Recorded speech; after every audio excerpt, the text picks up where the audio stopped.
Yeah.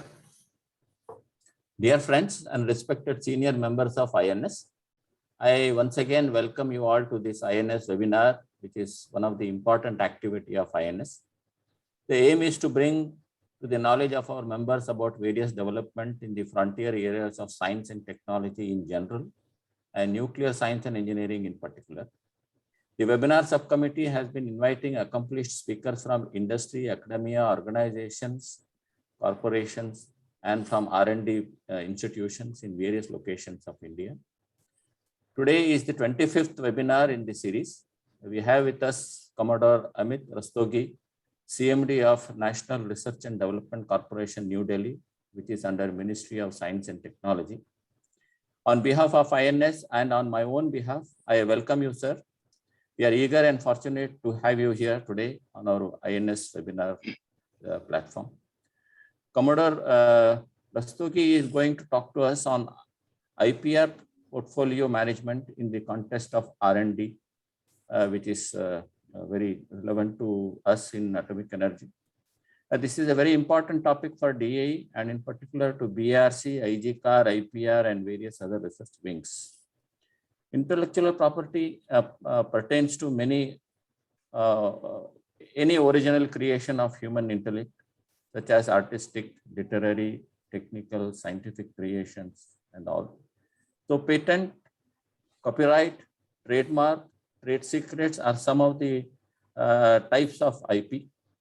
Patent Act in India is more than 150 years old. It is now very well known that IP plays an important role, a very vital role in modern economy. The stakes are high and hence the need to protect the knowledge from unlawful use has become very important.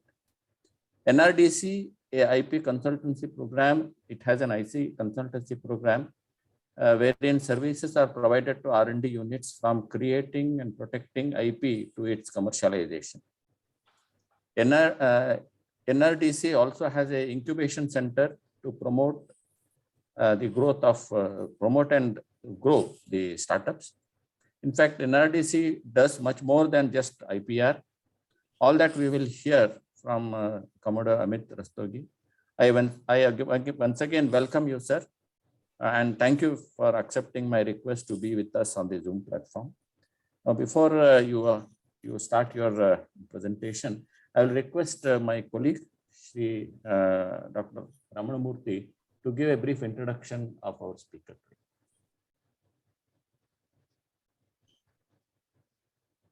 Good evening. I hope I am audible. Yeah. Yeah. So it's my privilege to briefly present the profile of Commodore Amit Rastogi to this forum. Commodore Amit Rastogi, retired, is the Chairman and Managing Director of National Research Development Corporation, which is a Section 8 company under the Ministry of Science and Technology. And he has been in this post since 18th October 2021. Prior to this appointment, he had an illustrious career of 34 years in the Indian Navy. He's a BTech from JNU, New Delhi, alumnus of the Indian Institute of Armament Technology, which is a deemed to be university at Pune. And besides completing the Advanced Naval Weapon System Engineering course, he also obtained a master's degree in electronics and telecommunication from the same university. He is also a distinguished alumnus of the Defense Services Staff College, Wellington, and College of Defense Management, Secunderabad. He also holds a master's degree in Defense and Strategic Studies from the Madras University. In his professional career in the Navy, he has had the diversified experience of serving on frontline warships and in naval dockyard, naval headquarters, missile establishment, as well as Directorate General of Quality Assurance. He carries the unique distinction of serving on aircraft carriers Vikrant and Virat as head of the electrical department. During his appointments at senior positions at naval headquarters, he had been responsible for the induction of state-of-the-art technology in intensive combat systems through indigenous development and transfer of technology route. The product profile ranges from phased array radars, electronic warfare system, combat management system, communication systems, missiles, etc. He has authored a number of policies related to qualification testing and electronic stress screening for electronic systems, which are being extensively used by Indian defense industry as a production norm. As the Deputy Director General, Quality Assurance, he provided the leadership towards IP proliferation in DPSUs, vendor development, process improvements, and QA of defense equipment worth more than rupees 8,000 crores. He has demonstrated the capability to manage large enterprises with diversified and multidisciplinary technical workforce, while simultaneously engaging stakeholders ranging from DRDO, academia, industry, and ministry for meeting organizational objectives. He carries the vision of providing Nrdc a global identity and to become a leading technology transfer organization in the world, utilizing contemporary best practices and scaling up of operations. In a short span of 6 months, he has provided the much needed leadership in streamlining the HR component, establishing joint ventures to set up technical business incubators, adoption of nuclear and aerospace technologies for commercialization, setting up foreign collaborations, establishing MOUs with Navratnas, fairness, and introducing fairness and transparency in dealings through implementation of ERP and e-office solutions. Apart from all this, he believes firmly in work-life balance with and pays utmost importance to maintenance of good health. He's an Isha meditator and pursues yogic practices learned from none other than Sri Sadguru Jaggi Vasudev's Isha Foundation. He's a keen golfer, pursues photography, and is also a long-distance cyclist.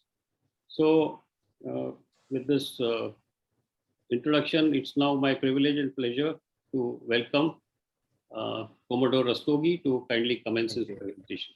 Thank you very much. Yeah. Before he takes up the presentation, I'll request Mehta sir to formally welcome our speaker. Mehta sir. You are muted, sir.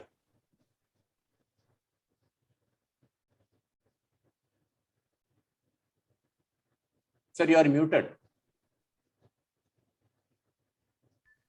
Yeah. I'm glad that we have Commander Rastogi with us. And those of us who have been in R&D field know that there's a great difficulty from going from lab to the commercial stage to the industry. There are many issues involved in that one, including the intellectual properties, the other aspects that come with that one there. And then one has, when a particular person is doing R&D, he has to constantly support the industry if you have to commercialize it and all this.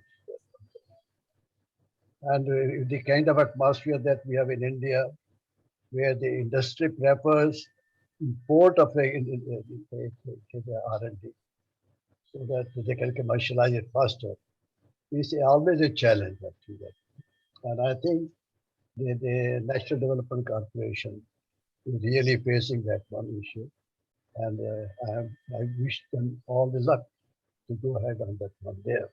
The only thing that we can do faster is if there is a government restriction on import of any technology from outside, and we have to develop our own technology.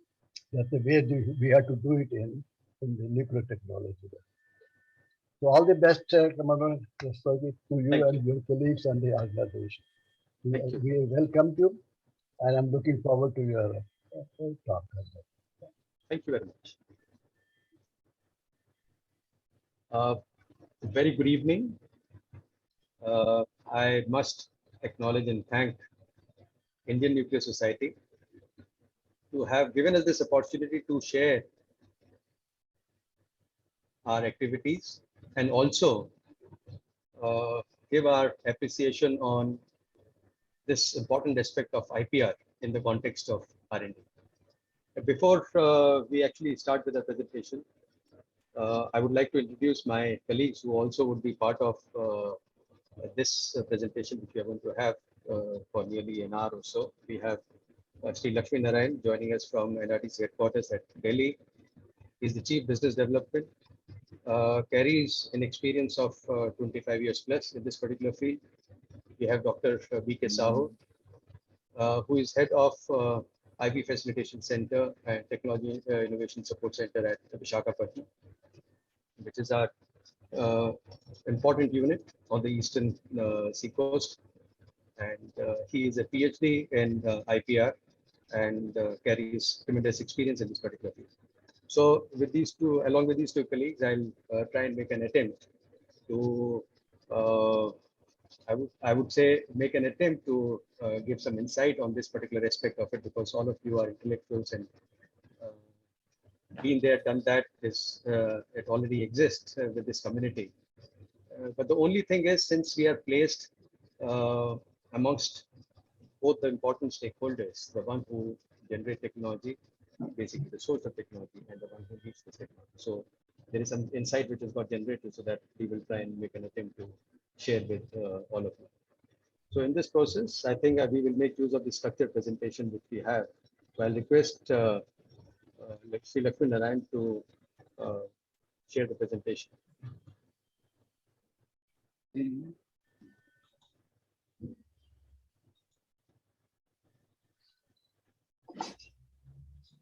I hope everyone is able to see the presentation. Yeah, you can make a slide.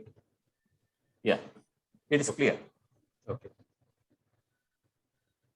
So next one.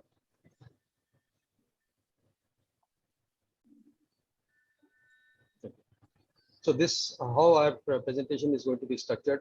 It is very, very important to give you a context of what we are going to talk about.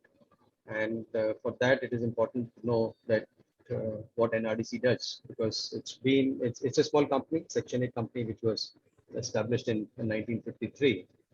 And since it is a 70-year-old company and carries this mandate of technology transfer and IPR portfolio management, so it is incumbent on me to give you some insight on our working, and that will set the tone of the subsequent part of the presentation, where we will be talking about intellectual property and TRL assessment, that is technology readiness level, and the technology transfer process. And while we are doing that, in that we will try and cover as to what all are the pain points of the stakeholders. Next. I think this, I'm sorry for this lag. I think in BC, this is like a natural thing which is happening because we are connected up from different geographical locations. Yes. So I was mentioning that Nrdc was established in 1953. It is a 69-year-old company and functions under Ministry of Science and Technology, under Department of Scientific and Industrial Research. And from the vision and mission, if you can, if you may appreciate that it is a technology transfer organization, which was initially created primarily to commercialize the technologies which were coming out of CSIR labs. 38 of those CSIR labs which were established then, Nrdc was to play a role of technology transfer. There was another entity called Central Electronics Limited, which was created for production. So it was a complete value chain established at that point of time. But with the passage of time, there is a repurposing which has happened. And it is not only CSIR labs, and Nrdc has grown in stature in terms of providing support to very many stakeholders, which ranges from academia, universities, not only public funded research labs, but also the private labs, including the individual innovators. Next. Okay. Some of the glimpses of these 69 years of our existence. As you look at it from the statistics which have been presented, we have to our portfolio around 5,000 odd technology transfer agreements and transfer process completed through Nrdc. And 2,000 plus patents have been filed in India and abroad, because these are the two important activity which is done at Nrdc. So in order to do these activities, there are various programs which are also undertaken, and these are industry interaction meets or IPR awareness programs. We do set up university intellectual facilitation centers. The aim of that exercise is that as the R&D work is happening in universities, it should be correctly guided, and then we help them in filing patents and also look at IP monetization aspect of it. And besides that, we have done quite a bit of work as part of the entrepreneurship development program, specifically in the Northeast area. Till last year, there was an exercise of Innovations Award, which was also undertaken by Nrdc, wherein the niche work done by the scientist community used to get acknowledged, and they were awarded. Next. So these are, if I can put it in a nutshell, I think these are the strength areas that it's 60 decades old, the company with a mandate of technology transfer. And we have got strong connect with R&D community and industry, and especially in today's time, startups and MSMEs. We have got established SOPs primarily for IP production filing and prosecution services. And these things basically come with the inherent strength which exists, and also the various promotional programs which run on behalf of the Government of India. Next. And RDC, though since it's a small company, footprint wise, I think we have our headquarters in Delhi. We have our office in Visakhapatnam, which is headed by Dr. Sahu, which I was just mentioning. And we are in the process of opening an outreach center in Pune.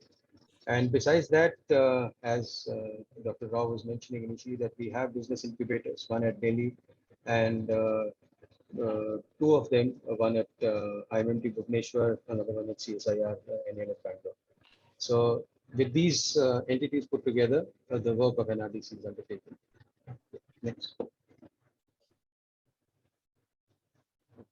So we are a technology agnostic company, and because the technology transfer process is irrespective of the technology, by and large remains the same.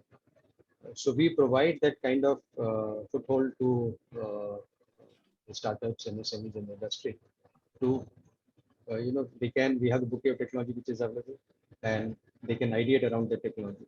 It is not that it is only of a particular specific domain the technology is available. So from this, you can understand we are into aerospace, marine sector, agri, horticulture, veterinary, mechanical, metallurgy, chemical, paints, electrical, electronics. So anything and everything as part of the technology domain, which is handled by NRDC.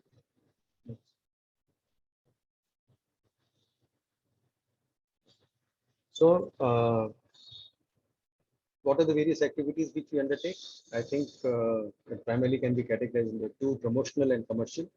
As the promotional activity, next. Promotional activities are the ones which we do it on behalf of Government of India, because it's a fully owned Government of India entity, and there are various promotional programs of the Government of India which are run through NRDC. And there are two major programs. One of them is PIII, that is Program for Inspiring Inventors and Innovators. In that, there as this prior to some of the discussions which happened prior to the of our presentation, we're talking about that IP assistance. That is one activity which is undertaken.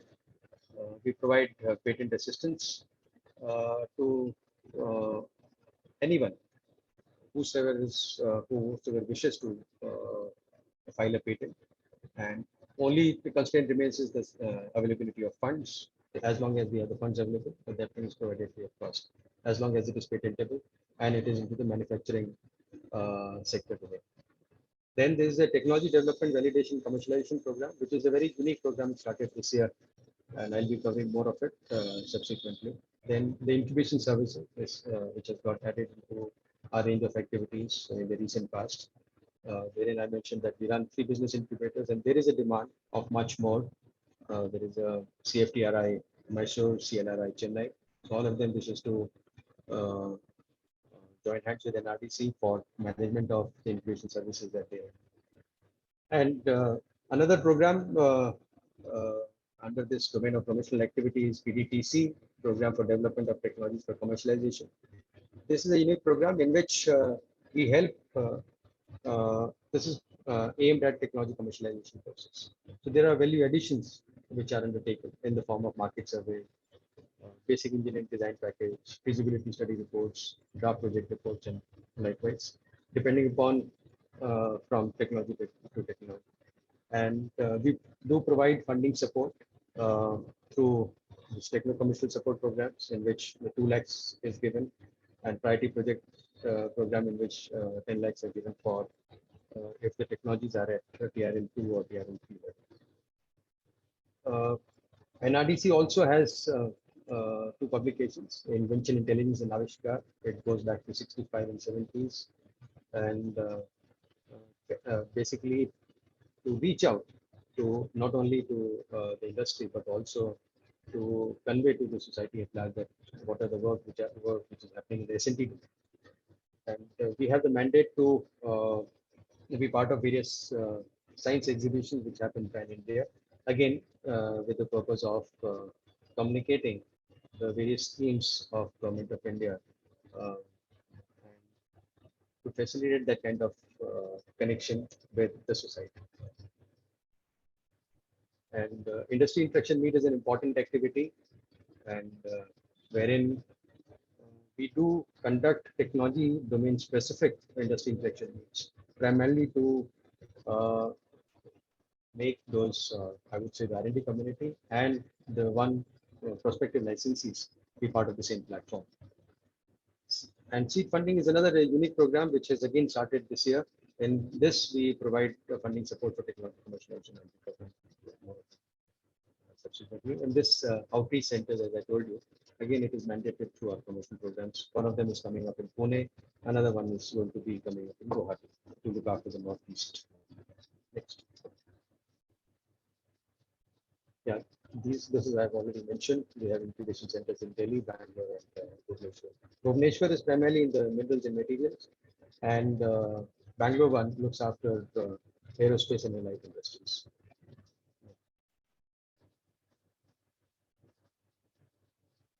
Yeah, this is that a unique scheme which I was mentioning, Technology Development Validation and Commercialization, TDVC, wherein we are providing support to startups and MSMEs for upscaling their technologies and also for technology commercialization. So when we say upscaling of technologies, it means if you are at TRL2 and TRL4 level, this TRL aspect is going to be covered by Dr. Sahu subsequently. So we provide funding support to the tune of 1 crore for upscaling of technology from TRL2 to 4 to 6 to 8. And beneficiaries, as you look at it, are startups, incubators, and MSMEs. As we are speaking, we had a huge response, fantastic response from this community this year. And we have shortlisted around 8 proposals for this year. And these are those areas in which the gap exists, either in the industry or in the society, for the solution to be found. And they are very, very promising projects, which we will get to see in the near future. Next. So this is the seed funding program in which we are providing support of around 30 lakhs, but it is against equity. And so this is for technology commercialization. So if the technology is basically at the level TRL8, then we help them commercialization of their technologies by providing this funding support. So in this also we got a good response, and we have shortlisted 3 proposals for this year. And again, these are those unique projects which will do good to the society.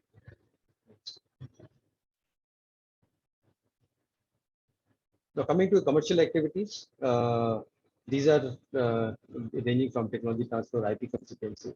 We are into the project consultancy mode, which I'll share with you as to how Nrdc is now helping not only MSMEs and startups, but also Navratnas, Maharatnas in fulfilling their startup mentoring programs.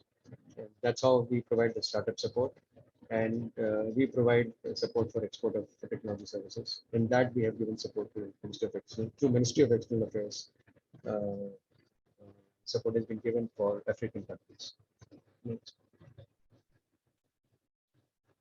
So these are a few international projects, just to give you an idea that though it is a small company, but we are able to provide support to I would say various African and Asian countries through Ministry of External Affairs.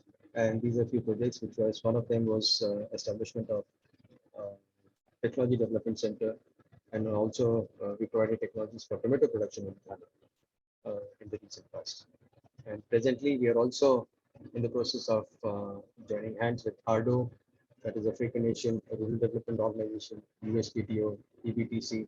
So it is primarily with the aim that the indigenous technologies are also are taken abroad in the potential markets through Nrdc.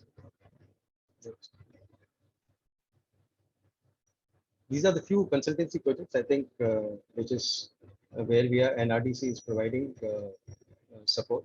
And when I say consultancy projects, it's primarily with the aim of IPR support and also technology transfer and technology commercialization. Because what has been seen, especially in the projects which are run by various ministries, that one tends to lose sight of production of IP. And that's a very important aspect of it, because lots of money is getting spent. But in order to keep them competitive, it is important that this IP aspect is not neglected. So that's how Nrdc pitches it, and we are playing a big role in that. IFCL is a unique program where where they have actually identified the gaps which exist in their working, and have engaged the startups. But this is a non-core function for them. So this activity of startup mentoring and monitoring is undertaken by Nrdc. So we are in the third year of its running, wherein around 30 odd startups have been supported. And we have also diversified now into agri-export startup scheme through APIDA. The aim is for supporting climate resilient and carbon neutral food production in India. Next. We are also engaged with Startup India program, and we run the research innovation component of ASEAN countries. We have a technology data bank for all ASEAN countries here with us, which is managed at Nrdc. And engage with Ministry of Defense, Department of Defense Production, in setting up their intellectual property regulation cell, which is also in the third year of its running, which proves its efficacy, and DPSUs are extensively utilizing this. And Office of PSA is engaged Nrdc primarily for identifying the technologies for various ministries. So Nrdc per se becomes the focal point for offering the bouquet of technologies which have been shared with us by the R&D community. And you can say it's a technology data bank through which we are able to provide that kind of, we can make that offer to anyone who needs it. Next. Some of the success stories, I think it is good to introspect around them and look at it as to how we have fared in a journey. I think the first one is that Amul spray, which goes back to 50s. This was the first technology which was transferred through CFTRI to Amul. And likewise, indelible ink, which we are still using it, and it is being given on an exclusive basis to the Mesur paints and chemicals at Mesur. Likewise, you may have a look at it, the disposable blood bags, convert sugar, IU64, PP. So it's a potassium made from lignite.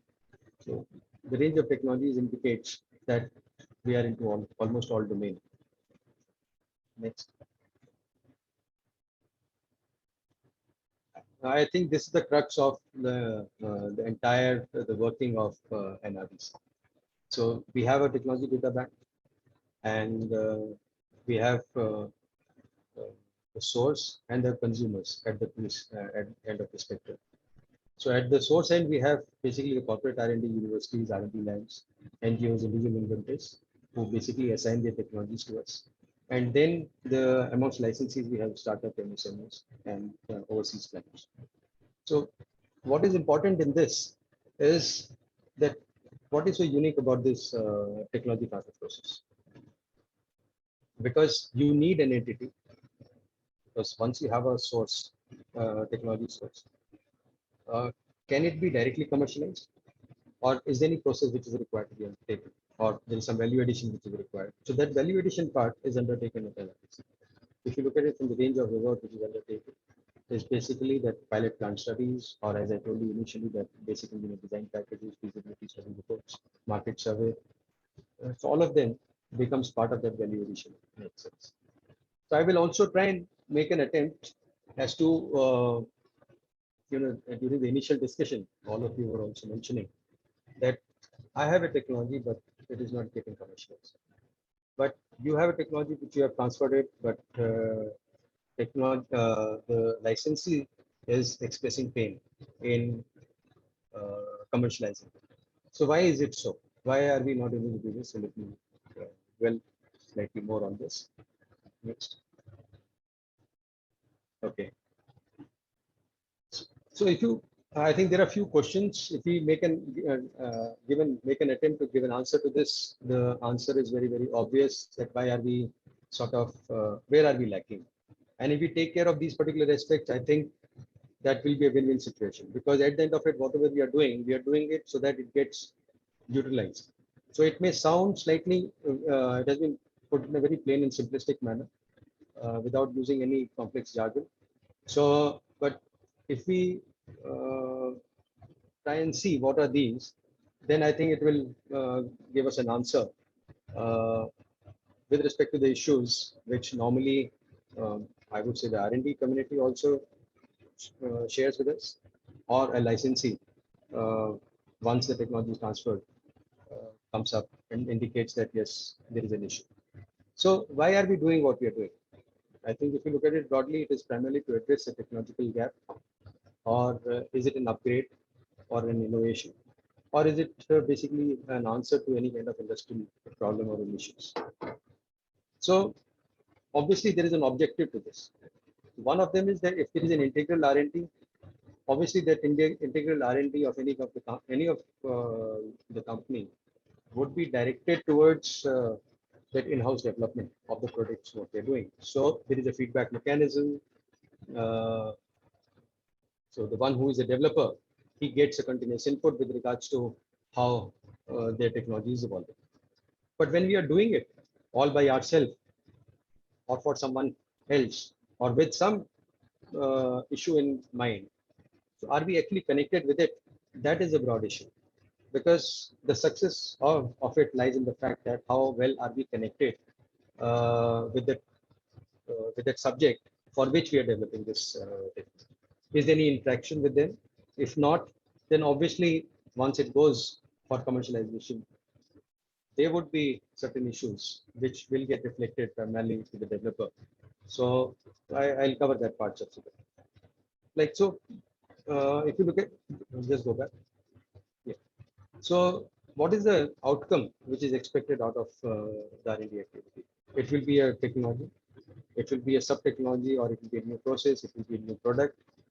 So once you have a clear idea of the work, what you're doing, then it will help align your development efforts.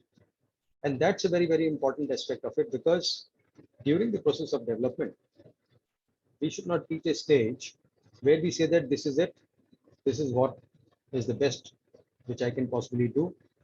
And if we have not taken care of certain aspects, then it is something like it should not become a fait accompli situation primarily for the receiver.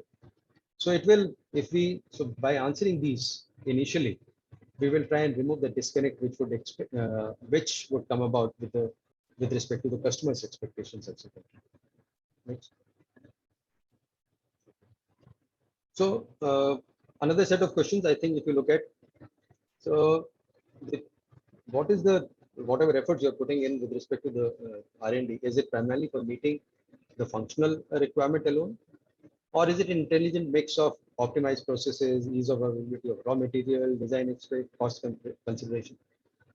So again, if you have the list is actually more, but I just highlighted only few of them to for us to do an introspection, for us to think that are we actually looking at these aspects when we are in the process of developing any technology. If not, then obviously we will come out. I'll just give you an example. We will come out with a technology which, as I mentioned earlier, may be a fait accompli. One of our interaction, I think, in one of the business incubators where we were interacting with a startup, the idea was very good. He ideated around a technology primarily which would come to the aid of senior citizens. He developed a watch complete number of functional requirements, which are much more than I think what is available through the gadgets which are there in the market. So that idea was good. Functionally, he was able to meet the requirement. But at the same time, that the product which has got realized at the end of it, or the technology which has come out, is something which, if it gets commercialized or if it comes out as a product, I don't think so. There would be any. It would be very difficult to market that product because it was bulky, the weight was more, and there were aspects of ergonomics and I would say aesthetics which were not part of it. It means the design aspects were not taken into consideration. So if we don't take care of those aspects initially, or if we design a particular product based on raw material which is very, very expensive, which makes the product, or which is something which is nearing its obsolescence. So you come out with a product, and then in no time, if there is a post-production, if there is a requirement for any kind of repair, maintenance, and we don't find that raw material available or a component available. So if all these aspects are taken care of during initial stages of research and development, then I think we will come out with a product which will be well accepted by the, I would say, the licensee, and more than the licensee, the market would accept it more beautifully well. And I think that is the aim of this entire exercise, that I should be able to take my R&D effort to the market for the larger good of the company. Next. Okay.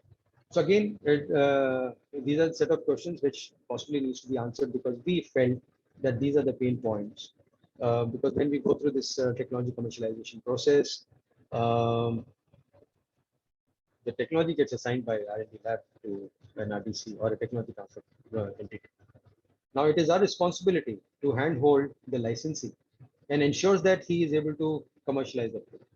For that, what all does he need? Obviously, he would need very many things from the developer. But has the developer taken care of those, and have they kept record of those things? Are they available? If not, then obviously there would be a difficulty. There would be a delay in commercialization because that's an activity which again will have to be undertaken at the licensee's end. The aim is that the licensee should get a ready technology. If he is taking it in, taking the technology consciously, that yes, there is a development effort which is required still, then it is okay. But if he is taking with an intent, with an appreciation that the technology is fully mature, and once it is given to me, from a pilot plant scale, I need to establish the full scale plant for commercialization, and it is market ready. So that is a place I think we might fail in case that aspect is not taken care of. So do we have the accurate assessment of technology readiness level? Why is it important is because we have seen in various of the technology assignments which have happened in the past that my technology is ready, technology assignment deed is signed, then the quest to commercialize early, we have taken the technology, but then we face hurdles because we did not have the correct technology readiness level assessment done either by the R&D community or even at our end. Has IP been protected? Very, very important, mainly because if IP is protected as the technology gets matured and developed, it will retain its competitiveness, and also it will improve its marketability. So we must not lose sight of IP protection because this does not become part of the core activity of development effort. So I've seen it plenty that it does not receive that kind of focus from the R&D company. Then availability of test reports, are they available? Has enough trials been undertaken? But if the trials have been undertaken, have we captured the trial data? Are they available with us? Has this statutory compliances been obtained? Do we have the know-how documentation available with us? So because that has to be a structured process of making them, because the one who is developed it, he's the one who would be able to work on this and make it available. Another thing which comes about, I think, when we license the technology is people normally ask, do we have enough sample? Do we have the technologies available for demonstration? So I think that aspect, if it is taken care of, it will give only the confidence to the licensee. And I think if we go by the business of ethics, it would be quite right if we are offering something to someone we should be able to demonstrate it and give it to them. Because again, this is, we have seen, it is out of experience, I'm sharing it with you. The lab had said that, yes, we have done trials, but the trials were not undertaken primarily in for the application which was being sought by the licensee. It was done for something else. So the thing has fallen apart. So that's, I think, one needs to take care of it. Do we have a basic plant design which is available for manufacture? So this aspect also we need to possibly take care of it. So I think there are quite a few more such points, but considering the paucity of time, I would say that it was only to highlight that there is a kind of, I would say, brainstorming which should happen during the process of initial development. And these aspects, if they are taken care of, we will come out with a technology which will be taken up for commercialization. So with this, I think I'll hand over to Dr. Sahu, whom I will request to cover the technology readiness level aspect of it, and then Shri Lakshmi regarding technology commercialization. Next slide, please. Thank Yeah, you, Chairman, sir. Respected luminaries of Indian nuclear societies, Dr. Mehta, Dr. Ramarao, Dr. Ramamurthy, Dr. Sanat Kumar, and other distinguished scientists of Mother India. It is a great honor for us to be part of with this community. And today, in this program, we are also celebrating the Azadi Ka Amrut Mahotsav. And also this society has a great vision, mission, and also collaboration in making the difference of Indian nuclear scientific ecosystem innovation in the country. The topic, although we had a very interesting and dynamic deliberation with Dr. Sanat Kumar and Dr. Ramarao, here I will present the role of intellectual property and also technology readiness level and innovation readiness level. Can we go next slide, sir? In the changing paradigm of ecosystem of innovation, we are under the ecosystem globally where the WTO is playing a very important role, and we are part of WTO. And it has a great combination and also message of collaboration in the trade practice under the TRIPS regime. At the same time, the global changing momentum of nationalized innovation ecosystem to internationalized innovation ecosystem, the intellectual property right is playing a very important role. Industry 4.0 has created a benchmark, particularly to acknowledging the innovation created by the innovator across the globe. So knowledge must be acknowledged, and we have to mitigate the challenge of infringement, plagiarism, piracy. We have seen all this in the across the ecosystem of governance, from patenting on neem to basmati rice to many more. The Parliamentary Committee report of Government of India touch upon also need of IPR legislation, which is there is a need of IPR legislation framework very seriously look into the Indian governance of intellectual property right. So this is the ecosystem where we are part, but at the same time we need to create an enabling ecosystem that which we are part of the WTO ecosystem of innovation. Next slide, please. Navigating a new business, the future is foggy. For any startup and MSME or any industry, whenever he or she venture to the product to the market, he needs the product must be protected, because knowingly or unknowingly we may be infringing other. And today the intellectual property has created that kind of right, and that is the legal right, legal in nature. And that has a great challenge for a nation, and as an Indian we are suffering in various ecosystem of governance as at our own place. Next slide, please. So it is a time for all of us to understand, because we are a country, and the country which has a great demographic dividend with a lot of possible intellectual property. the country. In the IP index, although we are much more behind when we compare with China, Korea, and Taiwan, including United States of America, but we have to understand the challenge of IPR governance in the country and management of in the country.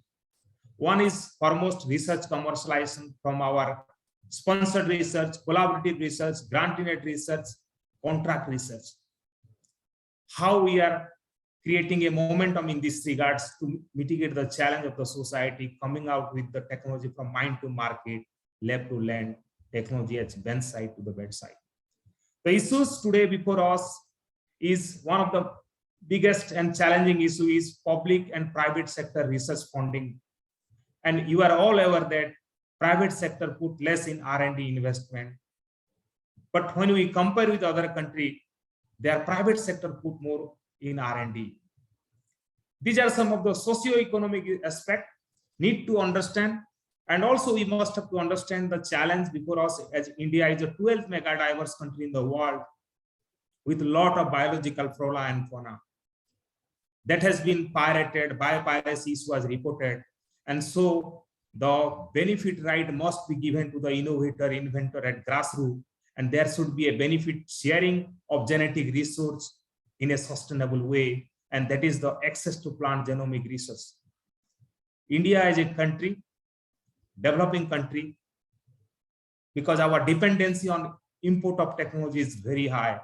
But when we consider and mitigate the challenge at globally, particularly in the issues of infringement and piracy, India has been kept a priority watch list by US Department of Commerce called Special 301 provision before India.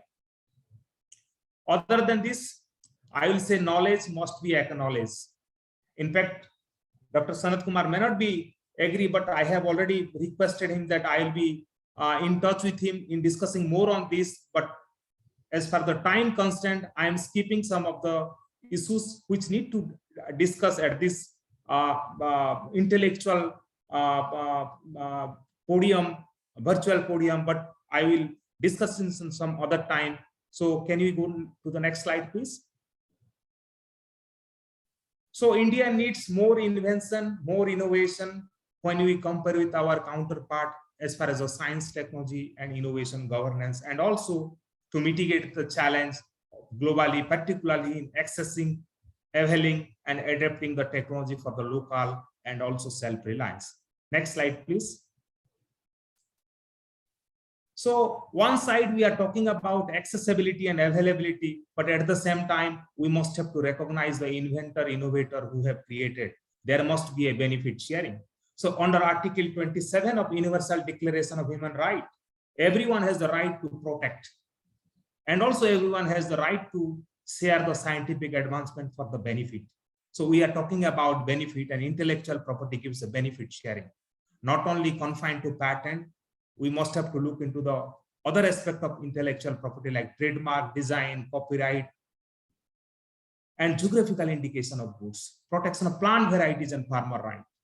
The community, the society, the people, when we go to any village, the farmer must have a right. We are talking about right, and other than fundamental right, that is the intellectual property right. If someone have any idea, must go for protected because that is his idea and her idea. Next slide, please. So these are the various component and tool of intellectual property right under the WTO ecosystem. And it is the time, and government of India has taken the lead in mitigating such challenge, created all enabling ecosystem at policy level, infrastructure level, awareness level, and where we are part of that. We need to create, we need to protect, and we need to exploit. And that exploitation is nothing but commercialization or monetization of the IP for the society and for the people. Next slide, please.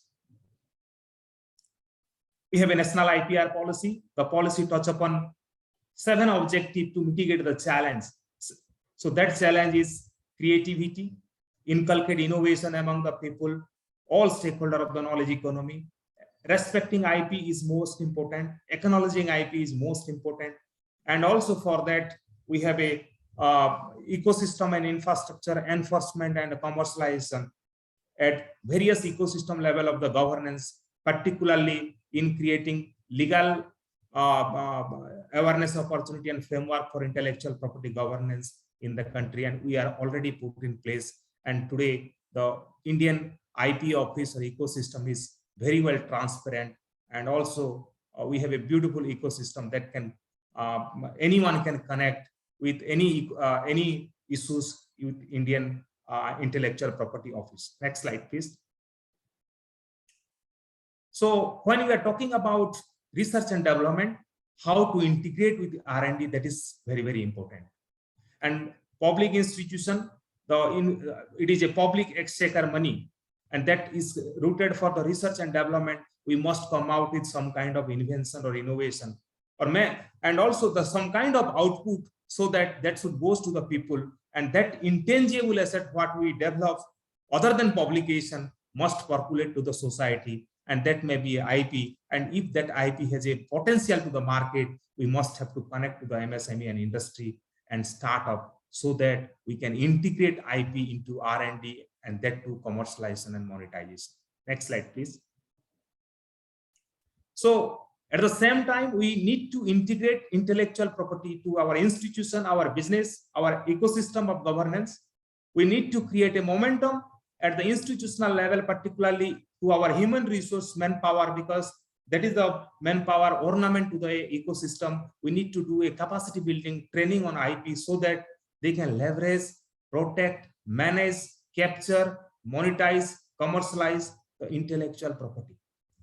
We need to create a momentum in marketing our institution, creating a brand building, brand positioning, opportunity of our IP products of India. Not only to the patent, we must have to look into the product. That product is geographical indication of goods, like the product of Araku coffee, the product of Pachampali Ikat, the product of Kashmiri shawl. So the communities must get benefit. So every citizen of the India must promote it as a product of geographical indication of goods, so that community will get benefit. We need to brand it. We must have to create a goodwill gesture. We have to create a strategy for that.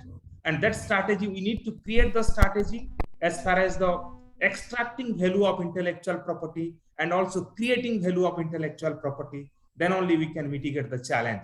And also we need to look for monetization or connect to the finance in monetization, securitization, because already government of India has put in place a lot of ecosystem for that, and we need to gear. And certainly government of India created such momentum in the country. Next slide, please.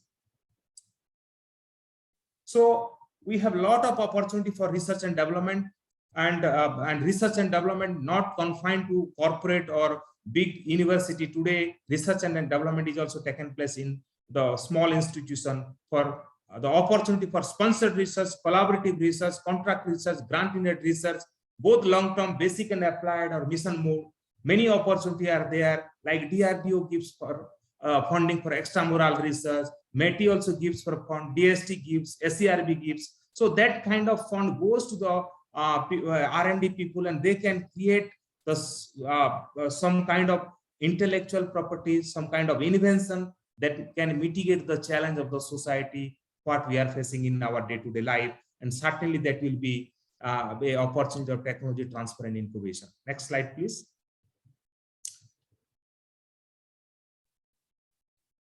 So the research and development, particularly the IP what we are creating, we need to create the value and extract the value.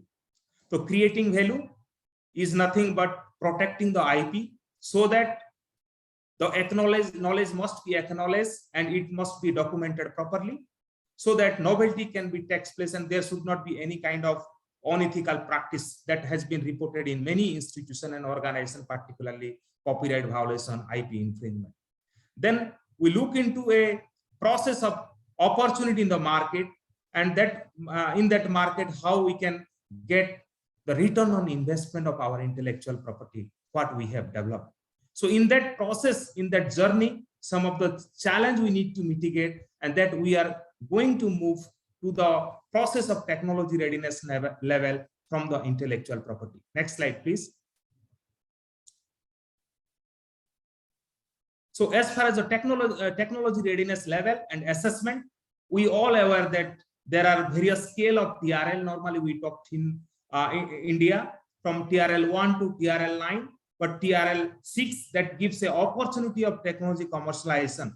That means that can be viable for demonstration, and in TRL 7 that can be an opportunity in creating opportunity of commercial transition of the technology. So in that level, there are many challenges, particularly lab scale technology to commercial viable technology. In that we are mitigating, and we are going to mitigate the challenge of technology, particularly in the funding as far as the scale of development. Next slide, please.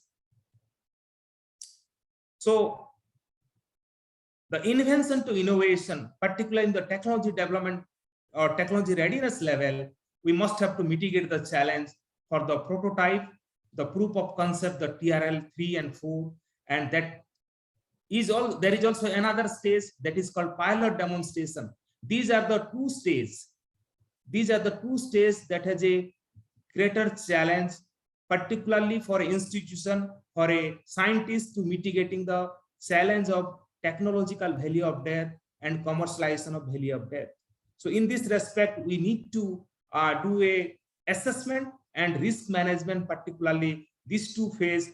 That two phases can be mitigated and take into a next phase of commercial viability and getting a proven competitive technology. Next slide, please. So in that technology from lab to land, there are various actor, director from IP filing, IP management, IP docketing, and also financing for that IP. There are many institutions, the collaborative arrangement need to be taken place, because a scientist cannot be market the technology. So there are many actors for that. In that we need to connect them. And in India, the connectivity and collaborative mechanism is need of the hour as far as technology taking from lab to the land. And for that, there are many systematic process. For a university, we have a ecosystem of university management, and that need to be the challenge need to be mitigated at university level. For a research organization, so all these kind of challenges, particularly in IP management to the technology readiness level, and that technology readiness to the next level, that is nothing but the innovation readiness level. In that we have to mitigate a lot of challenge, and that challenge is need to be undertaken very due diligently. Next slide, please. So the last but not the least, the innovation readiness level. So the innovation readiness level is nothing but the innovation, that invention that create value, that is innovation. So how the innovation plays an important role to the society, to the common people. For that, there are many indicators, and one of the most important indicator that we discuss about technology readiness level. Although technology may be ready, whether it has a freedom to operate in the market. If there is a freedom of operate to the market or IP, that is called Ipr readiness level, whether market accept that technology. Suppose market accept the technology, whether what is the consumer behavior of the technology. And at the same time, we must have to understand the society. Society plays a very important role of any technology, and we have seen that also. So what is the societal behavior of the technology? So these are the tools we must have to do in a assessment in a maturity degree, so that we can mitigate the challenge of technology readiness level to the innovation readiness level, where all form of intellectual property, market, consumer, and society plays important role. These are the things you have seen, and we have seen many of the technology could not reach to the market because market was not ready to accept. Sometimes consumer do not accept. Sometimes society also do not accept that technology. So we must have to understand and do the due diligence for that. Next slide, please.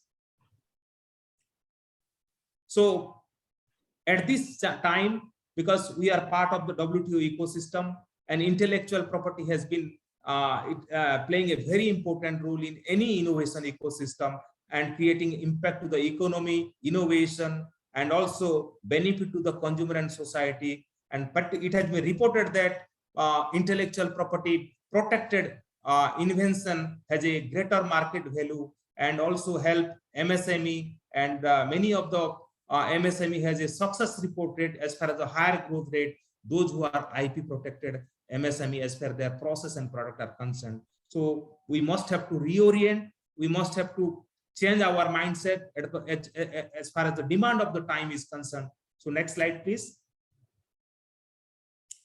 This is one of the example of US, and certainly I have an example of India also, but I thought I should share with you how academic technology transfer IP benefit the society and economy.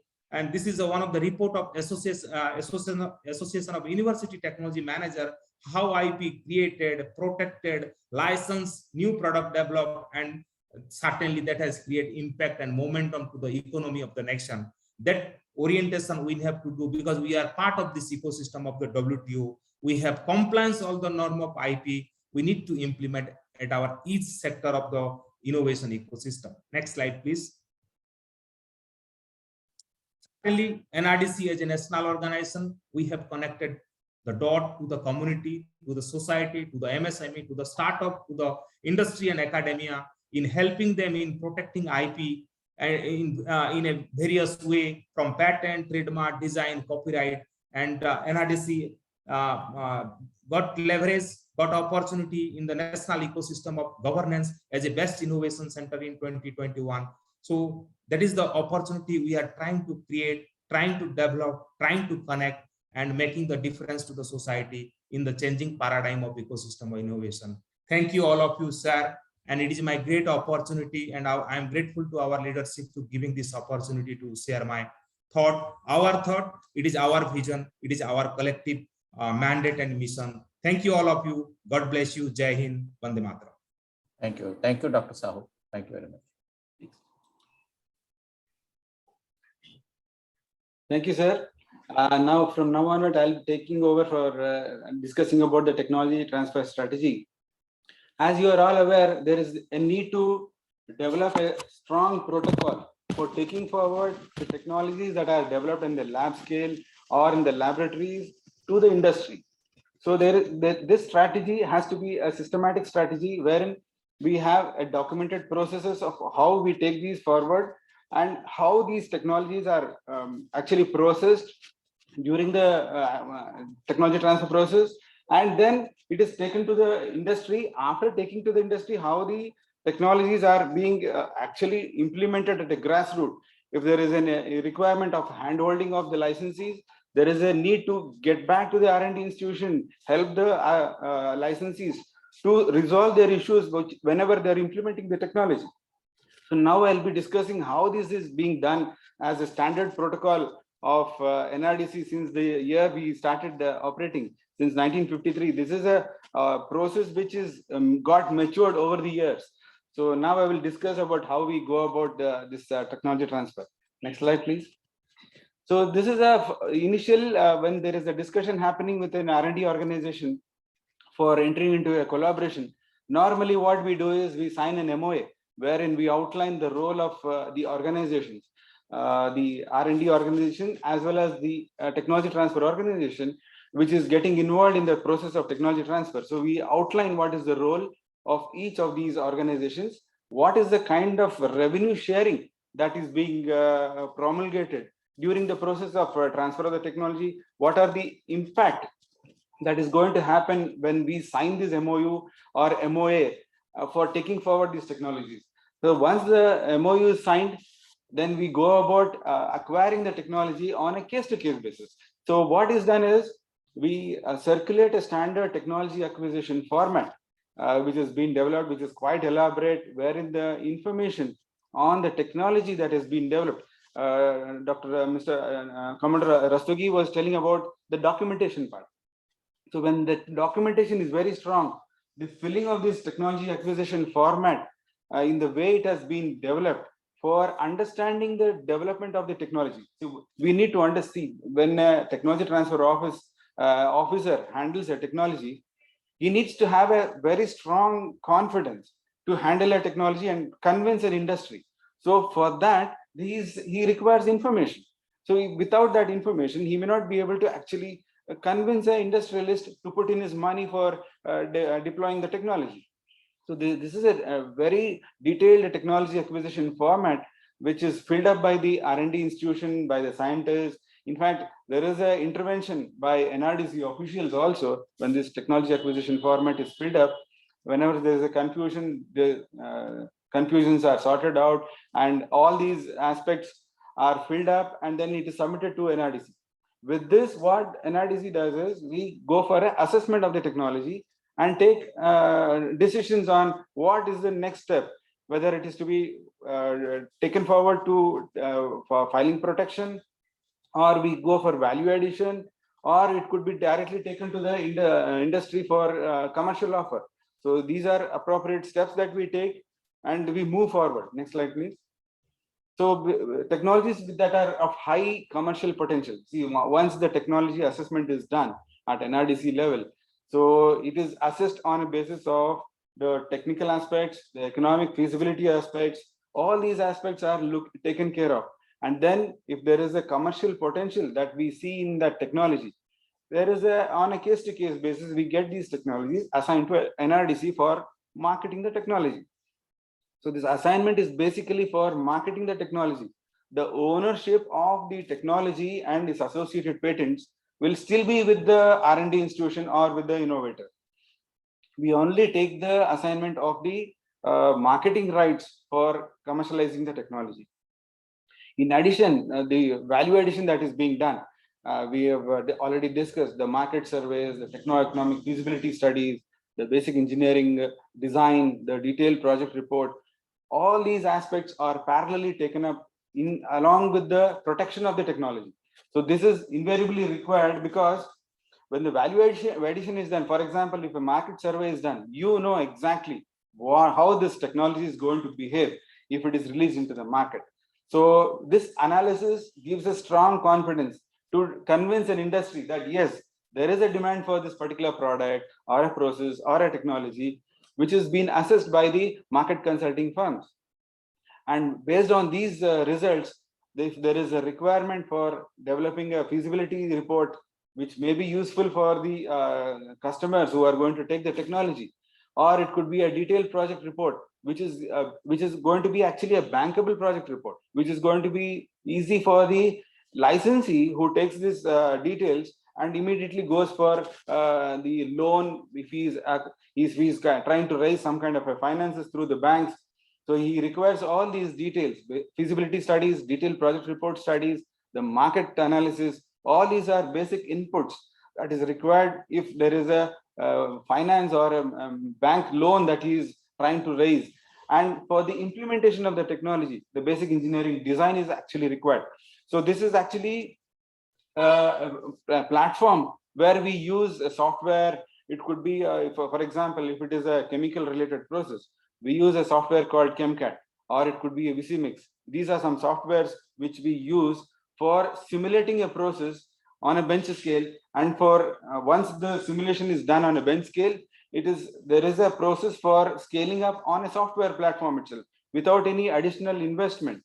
On putting up a pilot plant or a semi-commercial plant, you can stabilize the process of a chemical engineering in a software platform. The advanced software platform gives you a reading in such a way that once it is stabilized, if there is a manufacturing that is going to happen at maybe 1000 kg per day, if there is a stabilization of the process at that level, so at a click of a button, you can give the specification of the plant and machinery. So advanced is the software these days.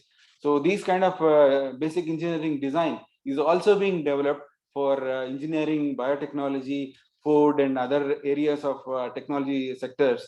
So this is going to be a boon for the industries who come forward for scaling up their technology. So this once the technology, when we license, is usually on an as-is-where basis. The R&D institutions may have developed a technology at a very small scale. So if you need to scale it up, So you need to invest a lot of money for actually doing the pilot plant or the semi-commercial plant. So with this information, the licensee gets the confidence that he can put up a plant at a much higher scale of operations. So in parallel, we also prepare the technical profiles along with the information on the technology, its advantage, the plant and machinery that is required, the basic techno-economics, without actually revealing the critical information. The technology profiles are prepared and it is circulated to all the target industry. Either it could be directly through emails or through the media. It could be a social media, or it could be the print and other medias which we use for disseminating all these technologies. So next slide, please. And once the information is disseminated about a technology, so we do get inquiries from various industry platforms, and the prospective industries who come forward, they are usually invited for a discussion with along with the scientists. Scientist is actually going to help us in clarifying more details on the technology. Sometimes scientists may not be involved. The technology transfer officers themselves handle the queries that are raised by the industry, and once it is firmed up, we may go forward. And sometimes there is a requirement of giving samples. As Commodore Rastagi was telling, is there any sufficient provision for providing samples so that the licensee gets the opportunity to test these samples on his own and gets the confidence, yes, this particular product or process is actually doing work in the field conditions when it is deployed. So we may sign this material transfer agreement or material transfer evaluation agreement, this MTA or MTEA, we may sign. Sometimes if there is a non-critical technology, we give the samples free of cost for the industry to test the waters in his own way, and come back to us only when he gets the confidence to take the technology. And once he comes back, the technology transfer terms and conditions are finalized with the inventor, which is approved, of course, by both the organizations, and it is communicated to the prospective licensee. So next slide. So these are the standard terms and conditions for the licensing of technologies. Though this is a standard, there are different models that Nrdc or any other technology transfer offices follow. It could be lump sum premium. We may or may not take lump sum premium if there is an impact of the social or society impact, which is going to happen of the technology. We may not collect even the premium. So there are different models for operating a technology transfer process. So this is a standard model where we collect upfront fee known as the lump sum premium. There is a recurring royalty on ex-factory sales price, which we fix based on different category of products or processes that we usually license. Normally for a bulk product, the ex-factory sales price is going to be very small. It could be in the range of 1.5 or 2%. And if it is a chemical or something related to any other products which are required in a medium quantity, or in the sales where it is not a bulk product, so there the ex-factory sales recurring royalty would be just 3%. In case of equipment, especially equipment where the numbers are going to be limited, there the royalty would be more than 5%. It could be sometimes 10% also, based on the kind of numbers the industry would be able to sell the product and its demand in the public. And now we have also introduced the concept of advanced royalty, wherein it could range anything between 10 to 30% of the lump sum premium, which is fixed by the corporation. And there is a validity of the license. Usually it is 10 years. Sometimes if the technology is going to be evergreen, probably we do have a few technologies which are having a long life. So there, in that case, we fix the validity of the license up to 20 years.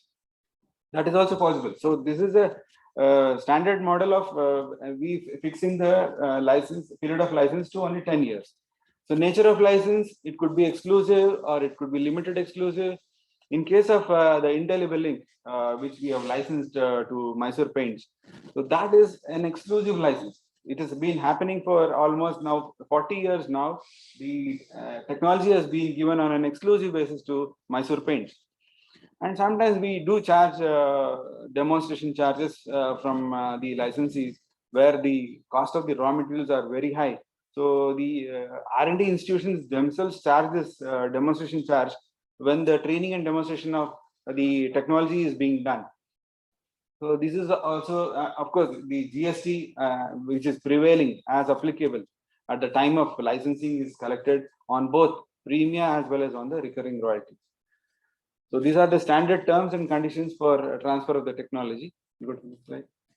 So once these are formalized, the technology terms or conditions are formalized, approved by both the institution as well as the corporation's competent authority, we offer the terms to the industry.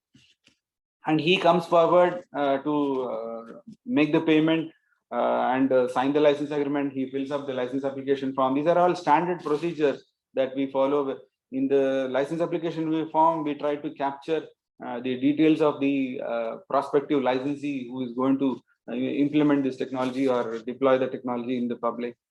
And we go forward and we request the R&D institution, once the formal agreement is signed between the licensee as well as the corporation, we request the R&D organization to go ahead and release the technology to the R&D, to the industry to whom we have licensed the technology. So these are standard requirements of the know-how document. So we give we try to give a idea on how the know-how document has to be prepared, so that the scientist can prepare this document in advance. So these are actually communicated to the scientists much before the technology transfer happens. So these providing the layout data, specification on plant machinery, and all these dossiers that is required for trials, testing, the MSDS for the product, manpower requirement of utilities, techno-economics of the scale of production, hazards, which could be pollution control or mandatory clearances. All these are required when the technology is actually implemented on the field conditions.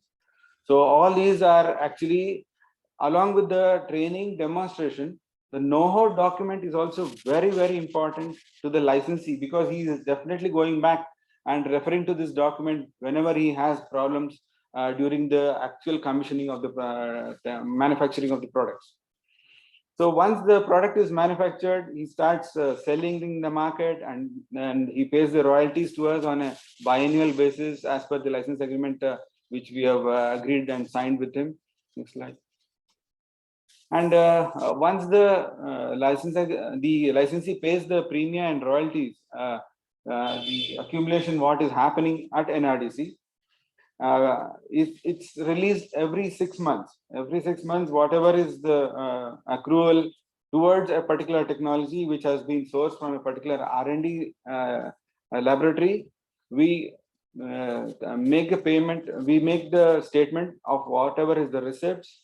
And as per the agreement which we have entered into, it could be based on the revenue sharing that we have agreed upon, maybe 70-30 or 60-40 or 50-50, whatever is the ratio of the revenue sharing that we have agreed upon with the R&D institution.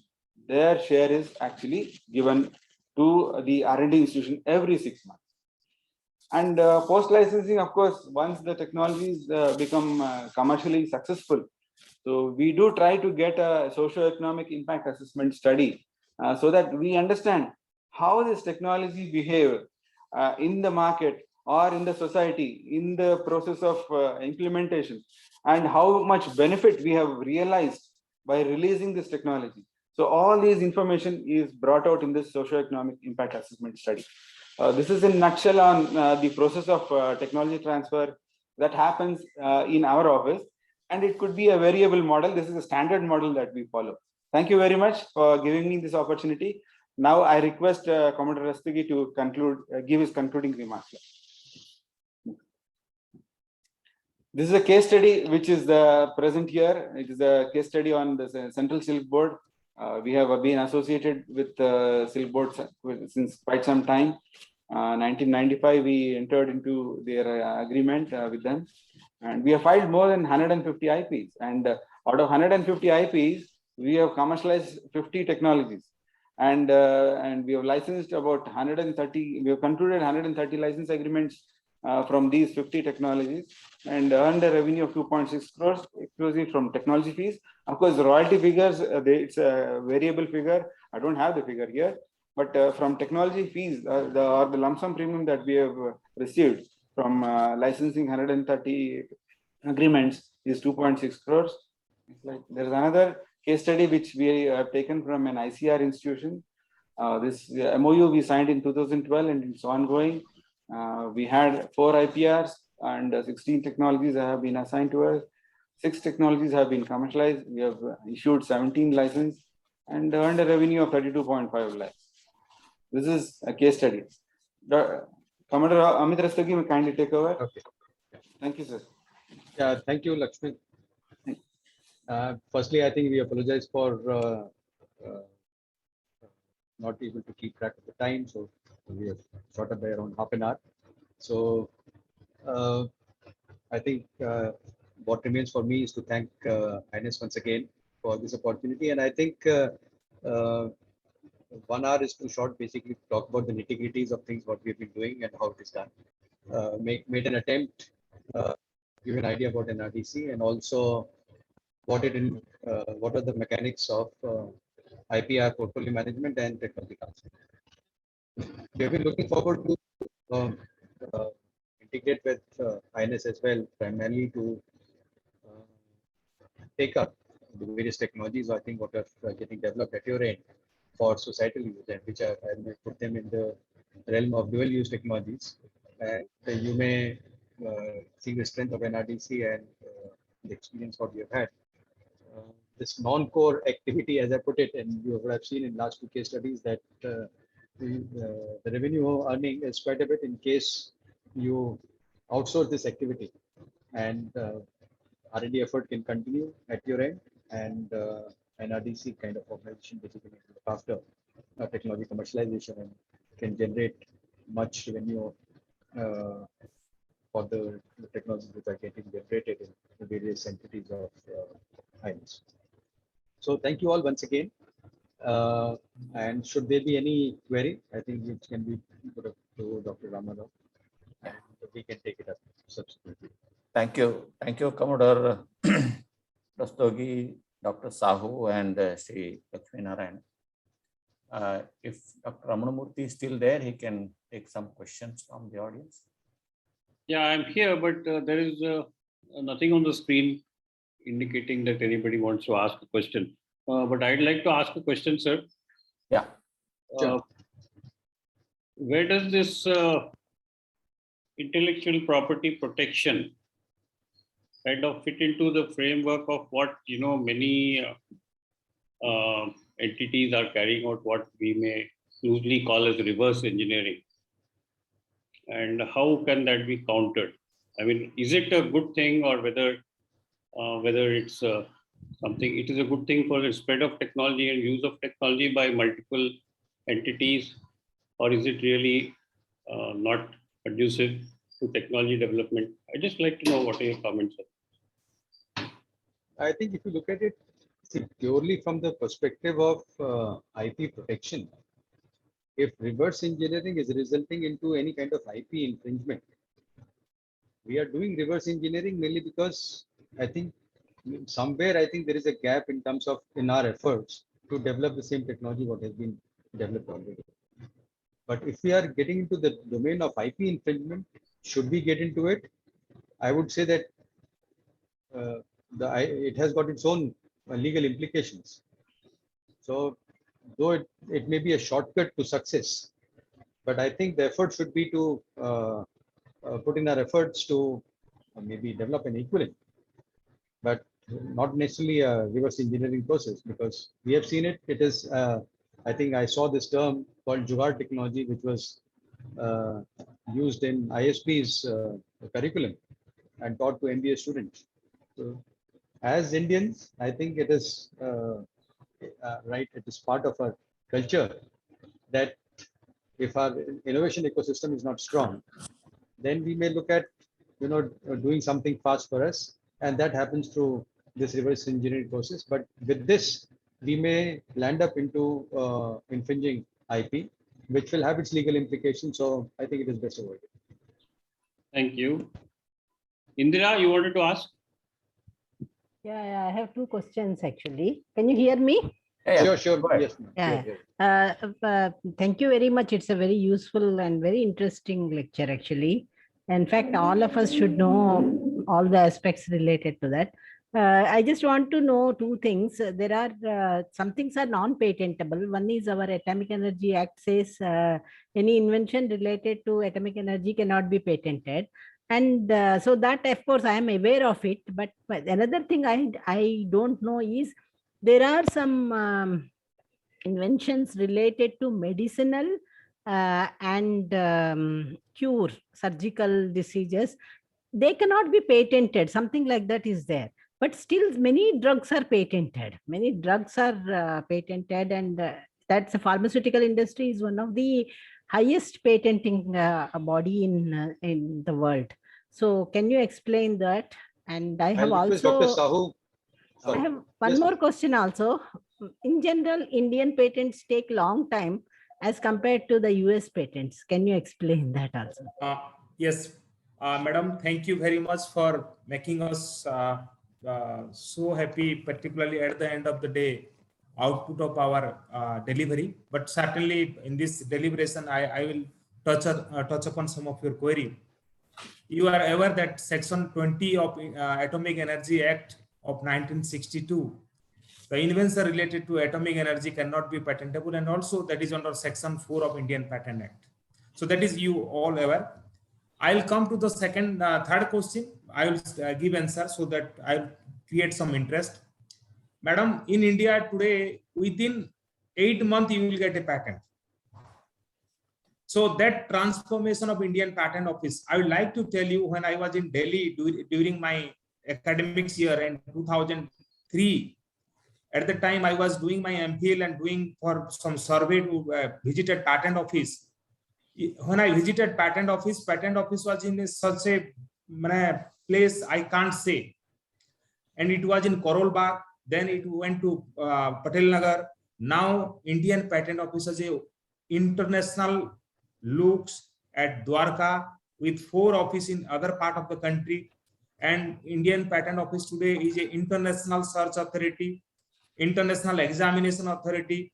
So the transformation is there. There is a policy, there is a reform. And if you are visiting patent office today, you will be happy to see the ecosystem behavior of the patent official, what we have seen earlier. And third question you are asking about the patent application related to medicinal, prophylactic, surgical cannot be patentable under the Section 3 of Indian Patent Act, but Section 3C of Indian Patent Act, if there is a invention related to enhancement of particularly the chemical cannot be also patentable. But at the same time, I'd like to say you that Indian Patent Office has Indian patent law, and it has a own impact by seeing the ecosystem of our governance environment. And we have also a opportunity of parallel importing, compulsory licensing. So that flexibility is still there, and we have seen in the case of the cancer drug. So yes, I will say there is a reform and policy practice, and also the Indian Patent Office has taken no time today. There is no backlog. I will say there is no backlog as far as the Indian patent application are concerned. Thank you very much. It is very nice. But I just want to know, now all the patents that we get, suppose from DAE, we submit the patents to patent office. They all have to be routed through NRDC only, or not required? Madam, NRDC is a organization for supporting any inventor, innovator in the country. Suppose if we receive a patent application from you, we will also seek your in department to give a NOC, so that no individual can file without informing to their administration, so that there should not be any kind of mismatching and there should be a coherence practice. But certainly we manage, and there is no any kind of patent dispute, and any citizen of India can take our support as far as the IP facilitation to management to prosecution to commercialization. Thank you so much. It's very nice. Thank you. We'll contact you Gantaj? whenever we know. Dr. Rao, could Yes, I ask a question? Yes, sir. Yes, sir. I have put it on the chat, but I saw that. I saw that. The question is directed at anyone from NRDC. My question was that an innovator, inventor, or even a researcher may not have the expertise to assess, even value the technology. I'm talking particularly in the private sector. You have talked much about the MSME sector. Now, they may innovate, MSME may innovate, but has no way to, evaluation of that innovation. Does NRDC help in doing this, or NRDC has a process of doing it? And if so, which office or which window to approach? Sir, my colleague already, Dr. Majumdar, has also given a message to you, sir, and in that our group. We will take it, and let me also inform you at this August podium that many people comes to us for valuation of technology, IP support, market support. We have been supporting them as per our framework of services. And if something not into our coming under our mandate, sometime we politely request them to talk to relevant agency, but we do our best, sir, in connecting the dot. What are the typical percentages or the thing of is cost of such a survey? Evaluation and market survey. What is the typical charges? If Sir, I may, that we will discuss. Yeah, CMD sir is speaking. Yeah, if I may clarify on this particular aspect, actually this, as I had mentioned, that these are part of the value addition services which are undertaken by NRDC, and they are part of the promotional schemes. So it means these are supported by Government of India. For that, there is a requirement for assignment of technology to NRDC. Once the technology gets assigned to NRDC, then these value addition is undertaken by NRDC based on the potential of the technology. So there is no cost which is attached to this. But in case you wish to take up this activity in a consultancy mode, so we have panel consultants, through them we carry out this exercise. And there is a costing attached to this, which can be discussed. Which office is to be approached, sir? It is NRDC headquarters at Delhi. You may approach either NRDC headquarters at Delhi, or if you are co-located with Visakhapatnam, you can even approach Dr. Sahu's office at Visakhapatnam, but certainly at Delhi. So Dr. Sahu's contacts are there on the website? Yes, sir. Yes, they are available on the website. But I would suggest that you can write to NRDC headquarters, and from there we will direct who is to look after that particular. Who is the officer there? Sri Lakshmi Narayan. He is the Chief Business Development in Delhi. Chief Business Development? Chief Business Development, the one who is part of the presentation. So we will share the details of these people with Dr. Ramarao, who can. You can put it in the chat box, so it will be available. Yes. To all of us. Yeah. So the email can be mentioned so that anyone can reach out. Anyway, NRDC website has all the details, so we can check up there. Thank you for the information. I have also another question. Yeah, most welcome. Protection of the IP. IP application is fine, but protection of the IP is difficult for a small industry or a small institute. So what kind of assistance NRDC gives for protection of the IP? Can I answer, sir? Yeah, please go ahead. Sir, I would like to tell you that NRDC reach out to MSME startup and last person of the last mile. If he has any invention or she has any invention, looks for NRDC support. In that, I would like to tell you that we evaluate whether it will be a patentable or not. If it is a patentable subject matter, we help them in filing the patent, trademark, design, copyright, and we also bear the cost to the as far as our Government of India program under the Promotion of Invention and Innovation, and up to the grant of the IP, NRDC bear the cost, and then also we look for opportunity of commercialization of that IP to the market or to the MSME and industry and startup. And other than this, thank you, sir. Thank you, Dr. Sahu. But my question was a little different. Now, when you take a patent, basically we take a patent to protect our intellectual property rights. But suppose somebody else also starts manufacturing the same thing after copying, then one has to take what course of action one has to take. And for that action, it costs money, and MSME cannot afford that. Does NRDC help in that? So if I may clarify, this particular aspect of infringement, in case it happens to any patent, is not looked after by NRDC. So up to granting of patent, that activity is looked after. It is something like you have a property, and if someone intrudes into your property, what action will you take? So that action basically gets initiated by you. You would call the police, raise an FIR. So these are legal recourse which are available, and there are legal patent attorneys. Through them, I think the legal action can be taken. But that action will have to be taken by the respective entity who is affected. Thank you. Thank you for the clarification. Thank you. Welcome, sir. I think it is quite late now, and we will stop here. So I will propose a vote of thanks. Thank you, sir. It was an excellent presentation by Commodore Rastogi, Dr. Sahu, and Lakshmi Narayana. And of course, we know that there were many takeaways from this presentation. And IPR is a tool for safeguarding our intellectual property. And I saw in the chat box that NRDC has helped BARC in commercialization of invert sugar technology of BARC. It is a very heartening to know that. One thing I would not know from the presentation is what NRDC is doing for rural sector. So that part, of course, we can exchange because in BARC we have something called Akruti. Akruti is very active in the nearby villages in Konkan area, and the full form of Akruti is Advanced Knowledge in Rural Technology Initiative. So many of our younger colleagues, they do a lot of work for our village, and if there are associated patenting activity, of course, NRDC can be approached. So that information I thought I will share with you.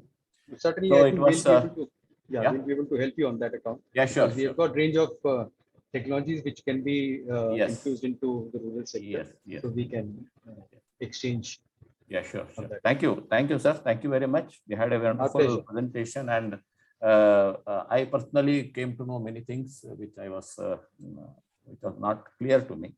So I thank all the three presenters, and I thank SK Mehta, who has been the main force in organizing this webinar for INS. It was his idea to bring to the knowledge of INS members about the various technologies. I also thank the executive committee of INS for giving us this opportunity to conduct this webinars. And I thank Shivar Mittal, who is the treasurer of INS, who helps us to communicate to all the members through emails, which you have all received. And our friend from BRC, Shrimjit, who makes the posters for us for circulation. And as customary, I am happy to announce the next webinar. It will be given by Dr. Kalol Roy, former CMD of Bhavini.